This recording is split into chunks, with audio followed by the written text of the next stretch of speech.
I ain't asked Rodney to come to my place, Jody. He just showed up. Now I gotta get him out because he won't leave. You say you want a man in the house. I guess you happy now, right? I ain't asked him to come, Jody. And I'm not him if that's what you thinking. Look, man, the car broke and the engine need fixing. Ain't my problem. Jody, wait! You don't love me no more. Oh, God, he don't love me no more. God, he don't love me.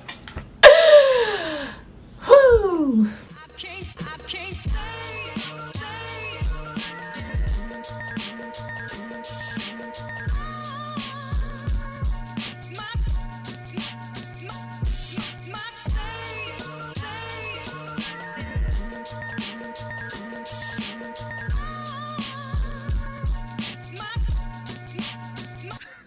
Hi you guys, welcome back to my channel. It's Tyra here with another struggle review, here to discuss Baby Boy. Now this movie is from 2001 and it stars Tyrese and Taraji P. Henson. Now before we get into all things, you still ain't found me no job. Put me down with your business, sharing with your brother, being your brother's keeper. When you gonna find me a job, nigga? Why I gotta find you a job? Cause you my man. I need you guys to drop down. Subscribe to this channel and like this video. I'm gonna give you guys a moment to do that. Then we're gonna come back and discuss I'd rather be with you. Who? Yeah. Bam. Curls for the girls. Said I'd rather be with you. Ow. Go back.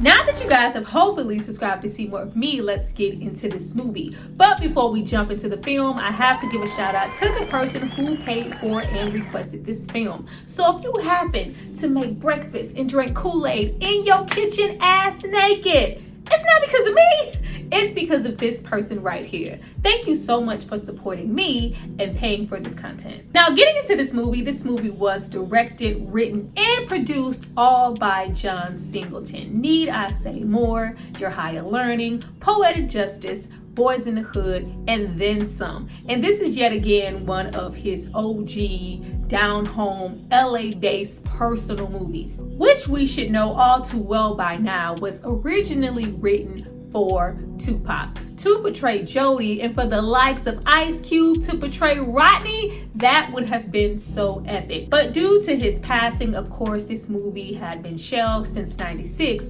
up until John Singleton felt like he met the right person to portray the part. Tyrese was not into acting at all. This was his first movie, as well as Taraji P. Henson's. In fact, John Singleton had to basically sit him down and beg him to look through the script, identify with it, just for him to sign on. Reluctant at first to take on acting, but seeing himself within this script, being from LA Watts, being raised by a single mom who had, alcohol problems, a father never being here, he realized that he was Jody and he needed to play this part. And it was definitely a thing for the time. Tyrese was not the established actor that he is today. This was, sweet lady Tyrese, dancing all in the videos, all on the record Tyrese, piercing Tyrese, Coca-Cola, just chocolate handsome with a smile. Before he started talking Tyrese, I was excited because I was falling in love with you. Hey, now that I've fallen, what am I gonna do? Way before he started saying things like, congratulations, what do you want from me? And he became a meme. And not just for, Tyrese being in this movie, Snoop Dogg being in this movie. This was essentially a hood film, but there was something different about it. Kind of a return to Boys in the Hood for John Singleton.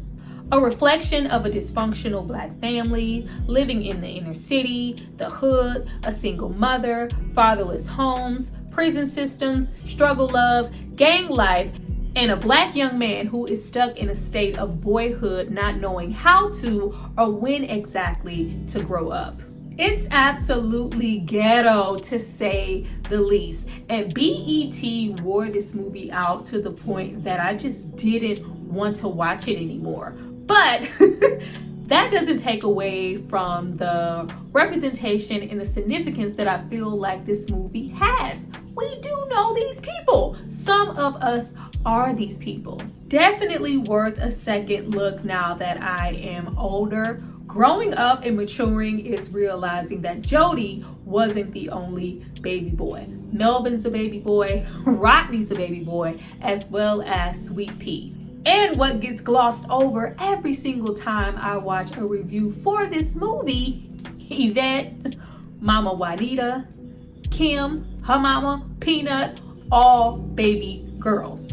Now, we open the film with the oversized ass Jody attached to the umbilical cord. We get terms like mama, the crib, my boys, all to display that Jody is still a boy. Not at all a young man, but stuck in a state of infancy. We constantly refer to ourselves as daddy, though we have never had one and we don't really even know what that looks like. Now for him, this is 2 baby mamas, 2 kids, no car, no job, and no home of his own. Now, though Yvette is clearly our favorite, we continue to go back and forth between her and our other baby mama, Peanut, to simply see our children, and I do mean just see and look at them. We drop dick off, we eat hot meals, we even put our feet up. We cheat but expect loyalty, we come and go as we please, we talk as if we pay bills, and we don't. We expect to be treated like a king. Sadly, Jody does not strictly expect this from his 2 baby mamas. He also expects this from the woman that he lives with the most, his own mama. Now, Jody is confused, misdirected, spoiled, and selfish when it comes to what he feels like it is to be a man due to his surroundings and his upbringing with his own mother. To him right about now, it's taking our OG baby mama to the clinic for the upteenth time to abort the mission. I mean, is it really that serious? We already have 2 kids that we can't take care of. What's another one? Matter of fact, how about, I just take your car to go see my other baby mama so I can tell her to go and pull the damage out. Oh! Matter of fact, cook a nigga some food. I'm hungry. Roll up a fat one. Ride me in here in your mother's house while your mother is home after she just probably picked up our baby that I don't take care of from daycare. You know why? Because I can. Jody is one of the most entitled people that you would ever want to see on your TV screen. I absolutely love how throughout the entirety of this movie, Jody is always constantly wearing blue. I thought, way back when it was, kill, creep. I thought it was more so for aesthetics, but getting into Jody's character now, this is definitely a representation of his little infancy stage. When you have baby boys early on, especially OG mothers, you typically dress them in that classic baby boy blue. There are so many enablers here in this movie. Peanut is allowed to do what she does because clearly her mother allows it to go on. Much like Juanita is constantly forking over money whenever her son decides to shoot up the club. Everyone here is activating something that makes them either a baby boy or a baby girl, even when we get into our bestie, Sweet Pea. I mean, I came home, y'all bought me all these clothes, bought me the game, said I could stay here. Like, y'all some unstable creatures. I ain't gonna say the B word, I'm gonna say unstable creatures. Yo, Jody, let me get you some strawberry soda. You want some like, you have no autonomy here. But we have these grown-ass women, these adults, systematically, this whole vicious cycle, babying these men. Don't even say nothing, mama. Just wait for him to leave. You say something, it's gonna get worse. Like, excuse me?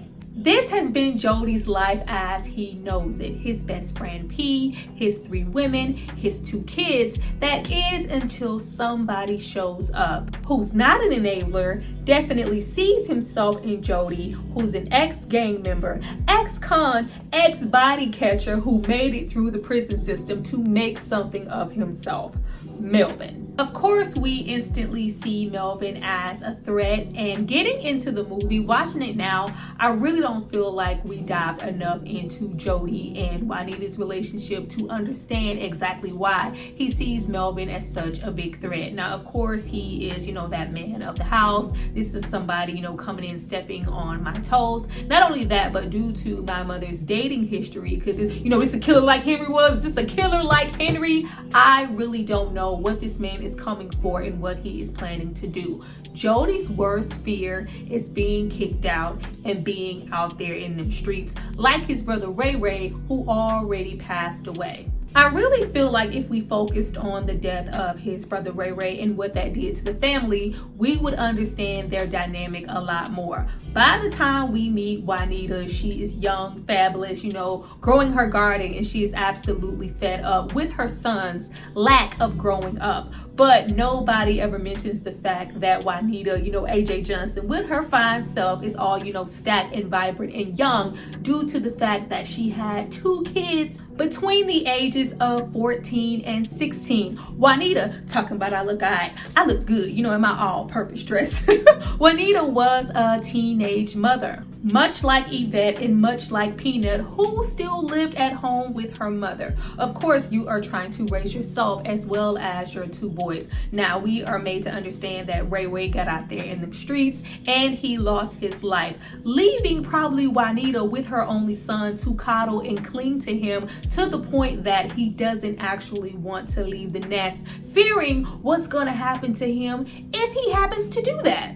Am I going to lose my life out there? Am I going to go to jail? We see this when we look into Jody's worst nightmares. And you kind of get a sense that Juanita had a play in that, of course, holding on and coddling to the only son that she has left. Now, of course, no harm is intended, but it is that sensation of trying to do my best to raise my son. So I'm going to solely focus on him and not necessarily my needs and my wants in a man or companionship. After all, I met killers like Henry. It has not looked good out here. Juanita coddled him from those outside elements. Of course, we found out later on that Jody has already been in jail. We see a sequence where he is trying to sell weed all while trying to figure out what he can do to make money. We also find out that Jody is currently on probation. Juanita was busy trying to save her son and not lose another one. But now that Jody is 20 years old and mama gotta have a life too, we want him to grow up and be a man, when we kind of low-key stifled that. Now, of course, we know that this is an ongoing cycle. I ain't gotta leave the nest if you ain't never left it. We are constantly repeating these things. Due to Jody solely being raised by his mother, not having any fatherly representation anywhere, not having any positive fatherly representation anywhere when there was somebody there, losing an older brother, walking the streets in the neighborhood where most men don't live to see 25. What exactly is out there for me if I leave the nest? What are my prospects? I feel like he was already a felon, which is why we low-key couldn't get a job and we had to flock to selling dresses. Jody's nightmares consist of prison, death, and jail. The 3 things that he feels like he low-key has to look forward to if he no longer lives in that comfortable bubble of his mother. Where in the movie it can solely look like possessiveness, Stacey Adams, OG style. Yo, man, bring me back a fat burger on the real, mama. You know how I like it. Need a little change. Go in the house, Jody. You ain't got no money. Yo, be careful with my mama, man. It can very much solely come off as that possessiveness when it's also the fact that I don't really have any prospects, any powers, any leverage out there in the world. Why would I ever want to leave home when no one ever really prepared me to do so? And if I do, who is going to protect my mama? With killers like Henry was, my own daddy, Stacey Adams, cigar Hoover Deuce in the living room ready to take you on a date, it's not looking too promising. We wouldn't say stuff like, don't call me when this nigga start beating your ass, if somebody hadn't beat her ass in front of him prior. Why can't you date one of them L7, square dudes? You like them thugs, mama. No, you know what? I don't like thugs. I just need a man who can handle a woman like me. Baby girl behavior. At this point in Jody's life, being a man to him is doing the bare minimum. Nobody's held Jody accountable for anything, probably the entirety of his life. Right about now, the best that I can probably do is find a side job, an odd job that won't get me 5 to 10. I'm good with my mouth. I'm good with words. I'm great with ladies. How about I start selling dresses to women or $40? You like this, girl? I'm gonna squeeze my tiny ass up in this.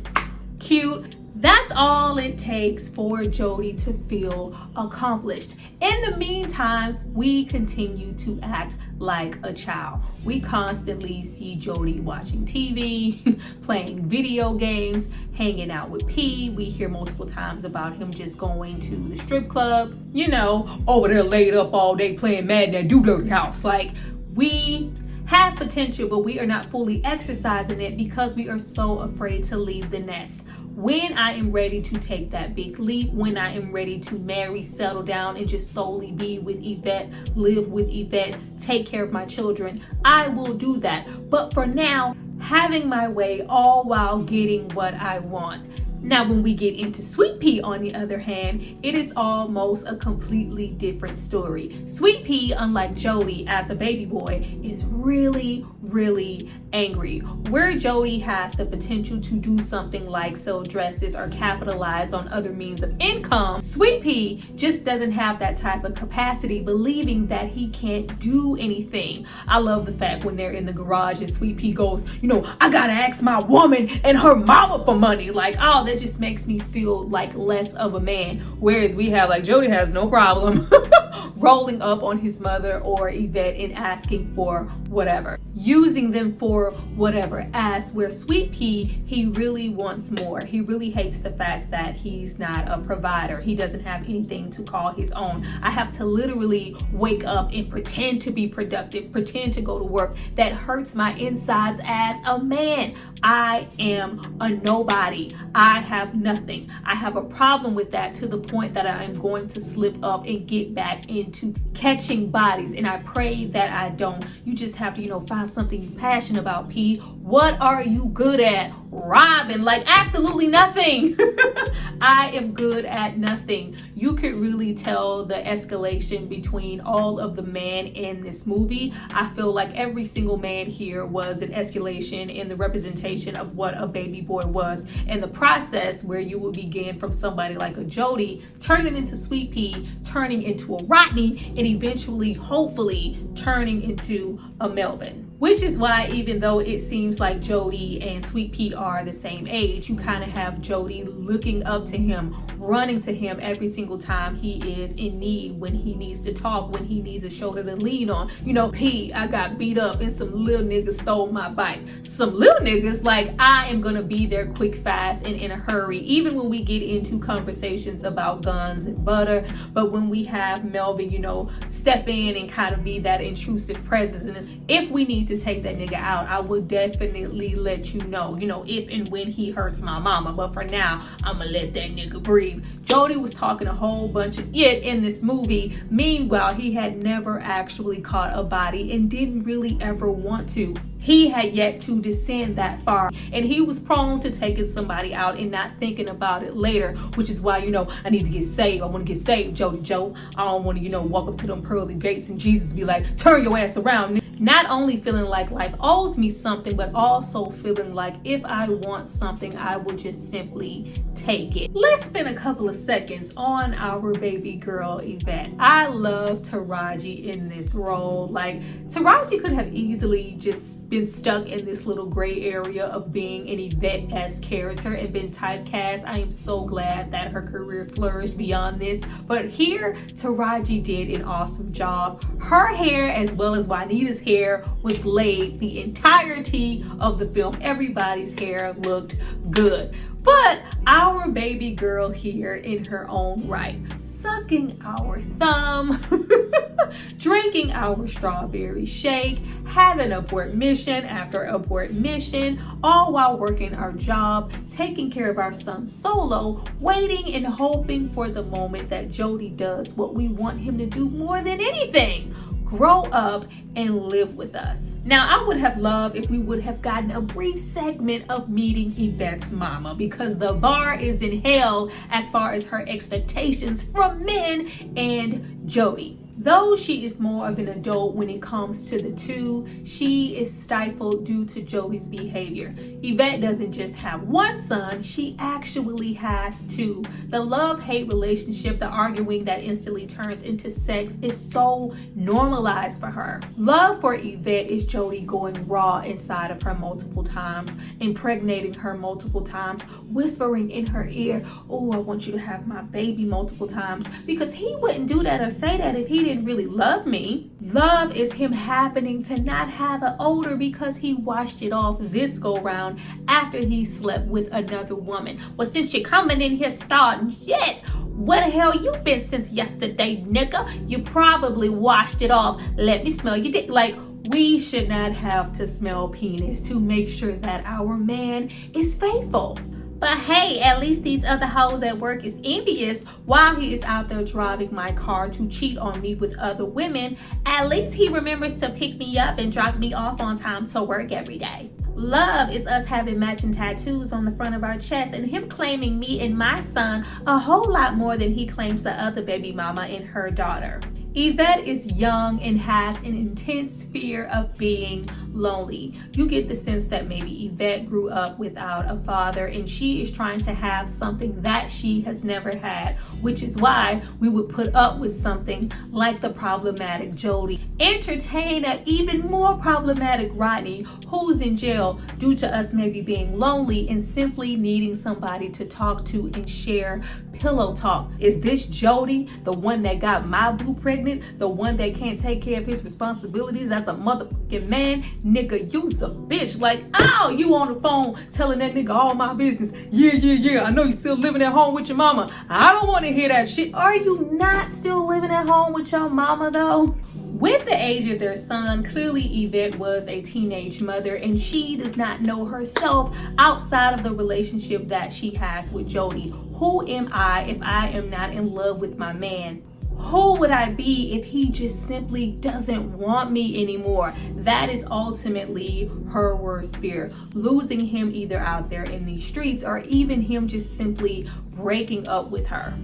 Yvette has grown up in ways that Jody has yet to do. So in the meantime, we would rather wait, let him cheat, put up with his BS, hoping for the best. It says a whole lot that Yvette finds solace in the fact that even though I'm sick and tired of him cheating, at least he's never done it with any of my friends or my co-workers. Like, and not only that, you know, what would I do without daddy dick? Like, I just ain't gonna make it without daddy dick. Like, what am I gonna do if he is not here to give me that beefcake? It provides me with love, sensations, it's pleasure.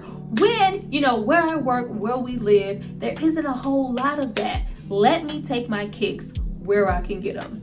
I really love the similarities when we get into Yvette and Juanita. Even though they are in different stages of their lives, they ultimately want the exact same things: love, freedom, peace, happiness within their space and with their man. Now, despite Juanita relating to Jody and Yvette constantly delving out advice because she has been there before, her son doesn't want to leave. He would much rather compete with the likes of Melvin. Moving Melvin in hella quick, Juanita clearly believed that Melvin would be a good influence on Jody. Problem is, Melvin is an institutionalized psycho. The loud African nigga squats around the house when he's in the poom poom, cooking the breakfast and the Kool-Aid and the whole nine in the buff. You want some breakfast? Hell no, I don't want no breakfast. Doing everything that he could possibly do to let Jody know, I am now the man of this house. I am now the man in your mother's life. I need you to back off. I no longer need you here to protect your mother. I am going to be that for her and then some. I, though I have a background, am a good change reform brother who can maybe give you some tools to teach you how to turn your lemons into lemonades, even though it feels like you don't have a lot of prospects. problem is Melvin doesn't have the most welcoming presence. We come off instantly as intimidating to an already defensive Jody. So this nigga live here now? Yes, Jody. Yes, he does. Intruding Jody's personal space, whispering all close in his ear, is giving intimate. There were times in this movie where you could really tell that Melvin had done some time, and in conducting himself with Jody and the abrasiveness that was coming off of Jody, he couldn't help but revert back to how he was moving in prison. Talks of guns and butter, talks of being smarter and moving smarter than he ever did, all while still giving Hoover Deuce ass energy. It was giving cell block and not stepdaddy. Melvin may have wanted to drop science, but it was never received that way by Jody. Talks of abuse, his children who no longer speak to him. Melvin is not really looking good out here. Not only am I not gonna let y'all put me out, but I am not gonna let you roll up on my mama.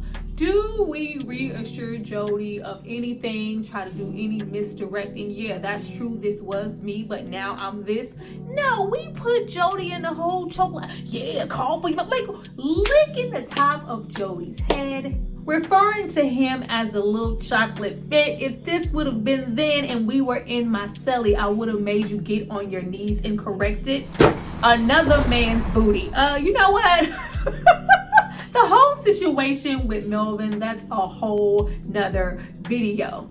Clearly, the good intent was there, but the execution was wrong, with Melvin seeing Jody as a threat to his happiness that he has with Juanita, urgently wanting himself for him to grow up, be out there on his own, not just for their happiness, but for Jody's sake as a man. In spite of things with Melvin, the pressure is really applied with Jody when we get into straight backs. Pandora, we don't have to talk. I just want some like, oh, the thirst was immaculate.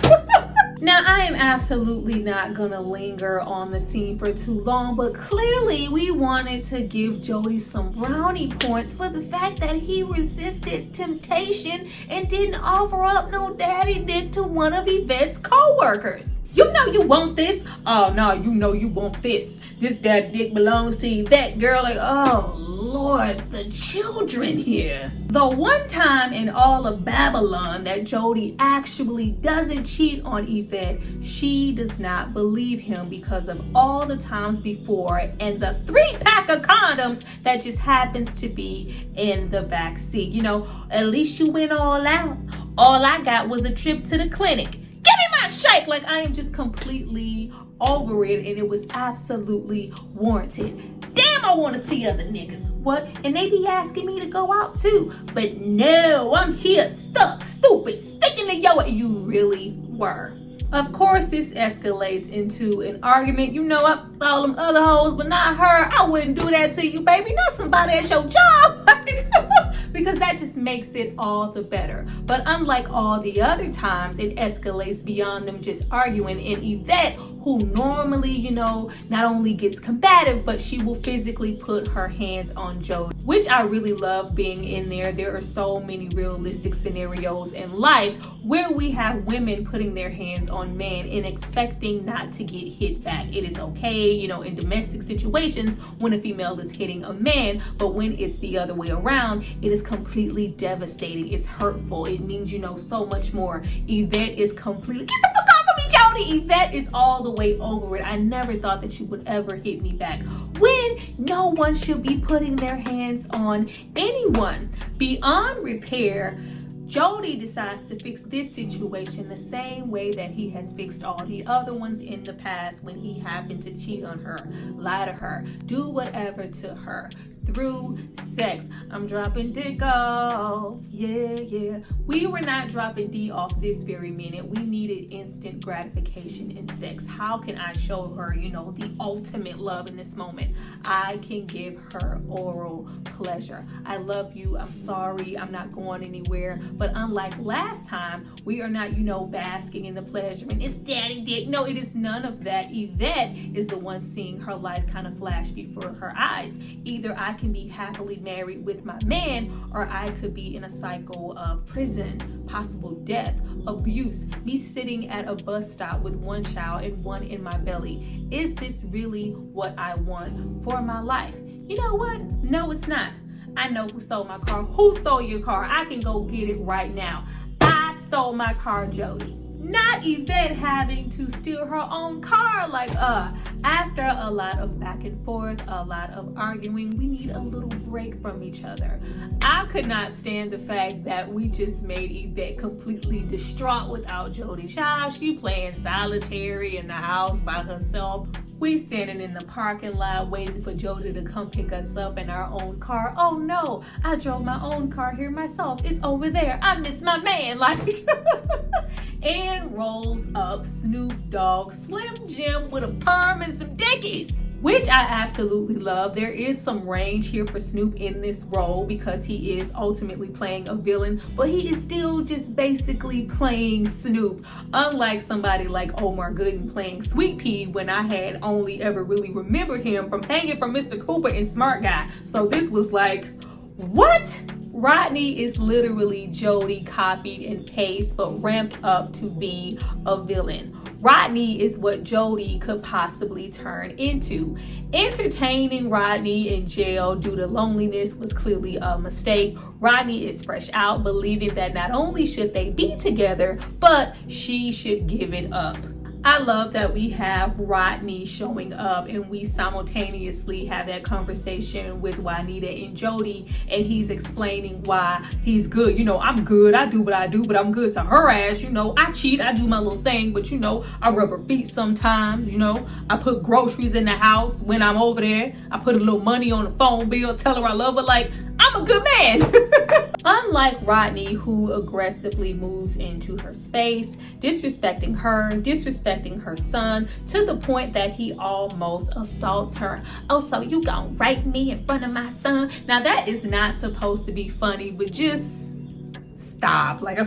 Snoop Dogg and that wife beater is just comedy gold. But ultimately, Rodney does roll up and do a lot of the same things that Jody was doing to Yvette. He wants sex. He wants companionship. He takes her car. He wants a hot meal. He wants to kick his feet up and pretend that he owns the place when he doesn't actually have a pot to piss in. Only the approach is completely different. Getting us back into that baby boy timeline, whereas we would have somebody like Rodney have no problem taking from Yvette in that way and maybe even considering doing it in front of her son, Jody would never think to do anything like that. As far as I'm concerned, you're a hiccup in the relationship that I'm trying to have with my baby boo. Whereas we have someone like Jody, I have a problem killing somebody, killing someone who looks like me, someone who's probably from the same walks of life that I am, which is why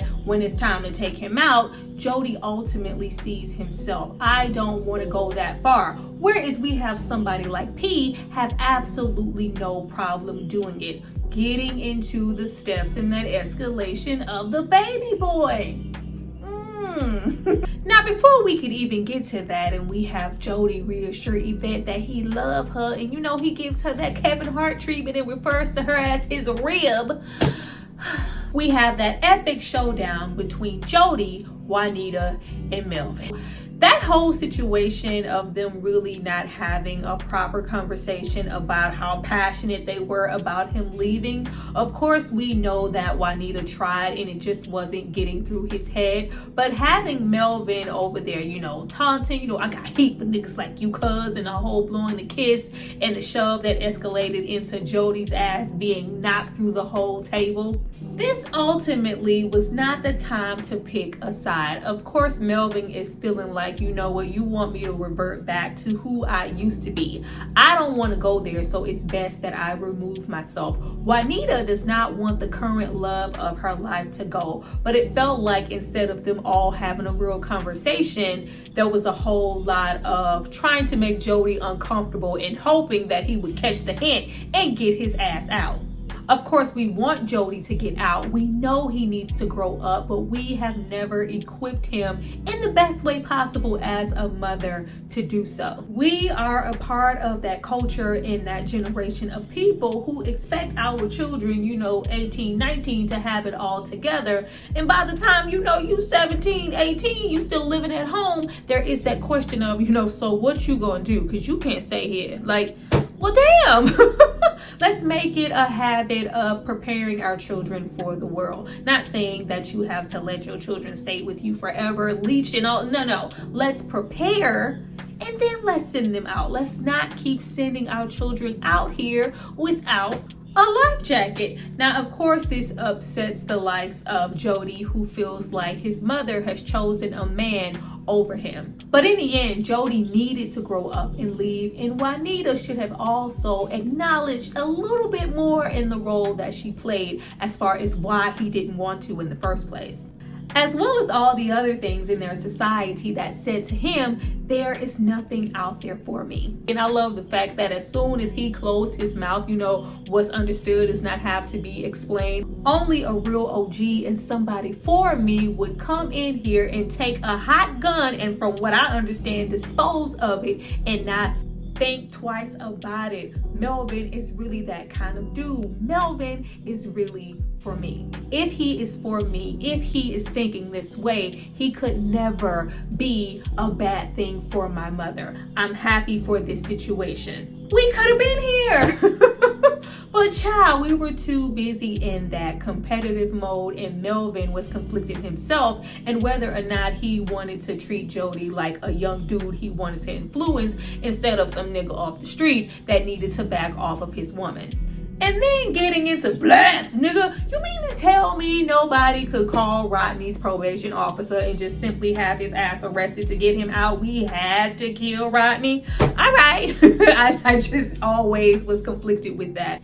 And a Jody there to witness that, he feels some way about it, especially previously when we have Curls for the Girls roll up on him and he thinks for 1 second that he has lost his life.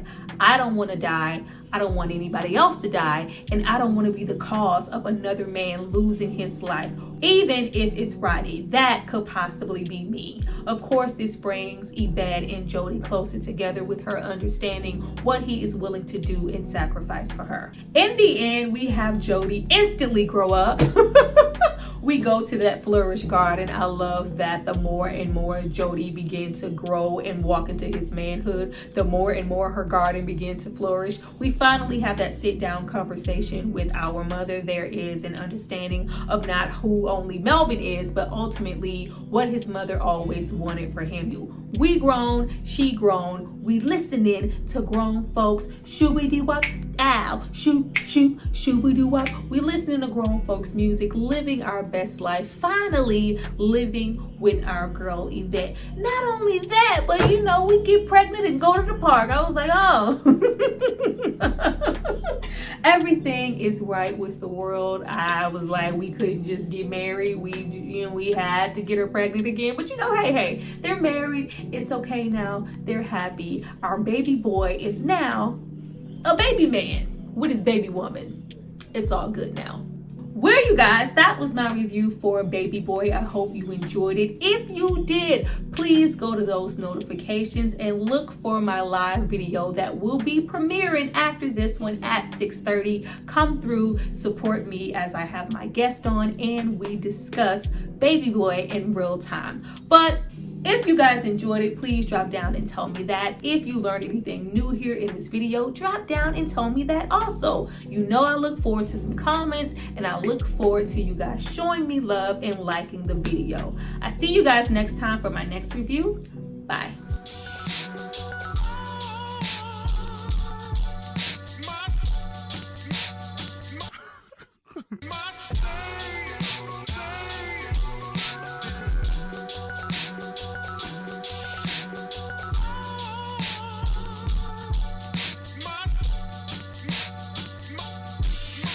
Commissioner!